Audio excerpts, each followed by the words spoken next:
భూ విక్రయదారుడి హక్కును గుంజుకోవాలని చూశారు. అడ్డగోలు జీవోతో అధికారాన్ని తమ ఆధీనంలో పెట్టుకోవాలని ప్రయత్నించారు. కానీ హక్కుదారుడు బగ్గుమనడంతో వెనక్కి తగ్గారు. అవును, ఇదంతా ఏపీ సర్కార్ నిర్వాకం. భూ విక్రయాల హక్కులను బలవంతంగా లాక్కోబోయి ప్రజాగ్రహానికి గురై వెనక్కి తగ్గింది చంద్రబాబు ప్రభుత్వం.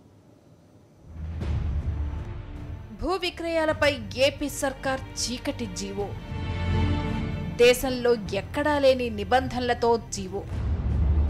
రైతుల విక్రయ హక్కులను కొల్లగొట్టేలా గవర్నమెంట్ ఆర్డర్. వెల్లువెత్తిన ప్రజాగ్రహంతో వెనక్కు తగ్గిన సర్కార్. జీవో నుంచి వ్యవసాయ భూములకు మినహాయింపు. భూముల విక్రయాలపై చంద్రబాబు ప్రభుత్వం గత శుక్రవారం చీకటి జీవో జారీ చేసింది. ఈ జీవోతో అమ్మిన భూములను హక్కుదారులు నేరుగా రిజిస్ట్రేషన్ కార్యాలయానికి వెళ్లి కొన్నవారికి రిజిస్ట్రేషన్ చేయించే హక్కును ప్రభుత్వం లాగేసుకుంది. జీవో ప్రకారం వ్యవసాయ భూముల విక్రయ రిజిస్ట్రేషన్లకు రెవెన్యూ అధికారుల సబ్ డివిజన్ నివేదిక తప్పనిసరి. మండల రెవెన్యూ అధికారి నుంచి సబ్ డివిజన్ నివేదికతో కూడిన ధృవీకరణ పత్రం సమర్పిస్తేనే వ్యవసాయ భూముల విక్రయ రిజిస్ట్రేషన్లు చేయాలని, లేని పక్షంలో రిజిస్ట్రేషన్ తిరస్కరించాలని జీవో సారాంశం.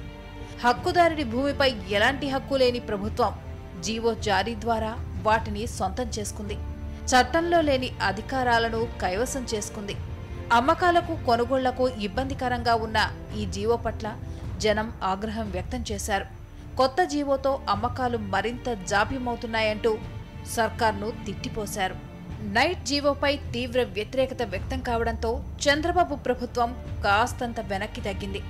ప్రజల్లో వ్యక్తమవుతున్న ఆగ్రహావేశాలకు భయపడ్డ సర్కార్ భూముల రిజిస్ట్రేషన్కు సబ్ డివిజన్ ధృవీకరణ పత్రం తప్పనిసరి అనే నిబంధనను తాత్కాలికంగా పక్కన పెడుతున్నామంటూ పత్రికా ప్రకటన విడుదల చేసింది.